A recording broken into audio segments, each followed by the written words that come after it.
Kitchen of রাজগ্রামে আপনাদের সকলকে জানাই স্বাগত।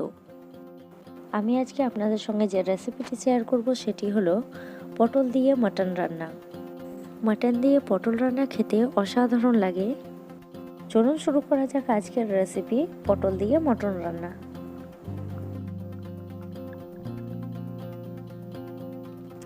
এখানে আমি খাসির মাংস নিয়ে নিয়েছি 500 গ্রাম। মাংসটাকে ছোট ছোট করে কেটে নিয়েছি। প্রথমেই আমি মাংসটাকে সেদ্ধ করে নেব। খাসির মাংসটা আমি দিয়ে দিয়েছি প্রেসার কুকারে। এবার এতে দিয়ে দিব পটল ও পেঁয়াজ। পটলটাকে আমি গোল গোল করে কেটে নিয়েছি। এখানে আমি নিয়েছি 250 গ্রাম পটল। পেঁয়াজ নিয়েছি 300 গ্রাম এবং পেঁয়াজটাকে কুচি করে কেটে নিয়েছি।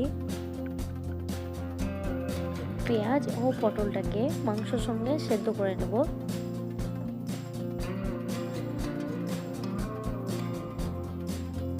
স্বাদ মতো দিয়ে দিব লবণ, হলুদ গুঁড়ো দিয়ে দিব 1 চা চামচ।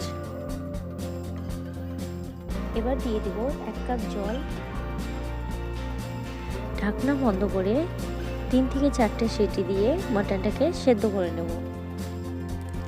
এখানে আমি 4টে সিটি দিয়েছি। ঢাকনা খুলে দেখে নেব মাংসটা সেদ্ধ হয়েছে কিনা। পটল মাংসটা খুব সুন্দর সেদ্ধ হয়ে গেছে।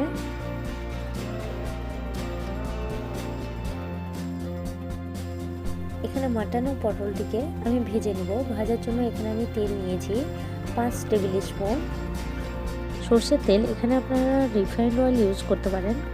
এখানে আমি নিয়ে নিয়েছি একটা তেজপাতা, একটা 1 ইঞ্চি সাইজের দারুচিনি, একটা এলাচ, একটা লবঙ্গ, একটা বড় এলাচ।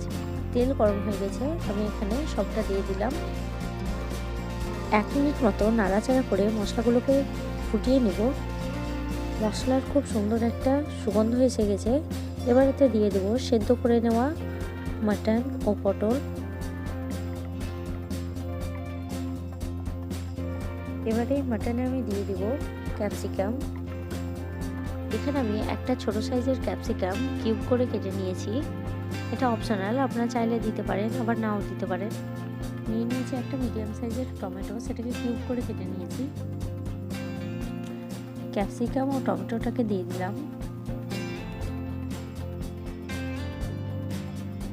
সবটাকে খুব ভালো করে মিক্স করে নেব। এবার এতে দিয়ে দেব 1/2 টেবিল স্পুন জিরে গুঁড়ো, 1/2 টেবিল স্পুন ধনে গুঁড়ো, 1/2 টেবিল স্পুন চিনি, 1/2 টেবিল স্পুন গরম মশলা গুঁড়ো, দিয়ে দেব লঙ্কা গুঁড়ো 1/2 টেবিল স্পুন, ধনে গুঁড়ো দিয়ে দিচ্ছি 1/2 টেবিল স্পুন। এবার সবটাকে খুব ভালো করে মিক্স করে নেব।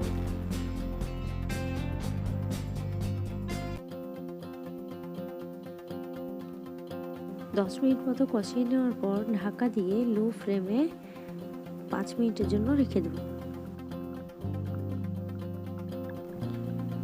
ঢাকা তুলে নিলাম, জল অনেকটাই কমে গেছে। আরও 2 মিনিট মতো মাংসটাকে নাড়াচাড়া করে নেব। এবার এতে দিয়ে দিব 2টো কাঁচা লঙ্কা ও কিছুটা ধনেপাতা কুচি। ধনেপাতাটা মিক্স করে নেব। পটল দিয়ে মটন রান্না হয়ে গেছে রেডি। গ্যাসটাকে অফ করে 2 মিনিট মতো ঢাকা দিয়ে রেখে দেবো, তারপর গরম গরম সার্ভ করব।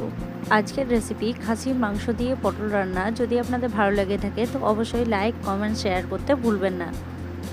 এবং আপনি যদি আমার চ্যানেলটিতে নতুন হয়ে থাকেন তো এখনই সাবস্ক্রাইব করুন এবং পাশে দেওয়া বেল বাটনটিকে হিট করে অলে ক্লিক করুন, যাতে আমার নতুন ভিডিও সব থেকে আগে পৌঁছে যায় আপনার কাছে। ভিডিওটি দেখার জন্য অশেষ ধন্যবাদ।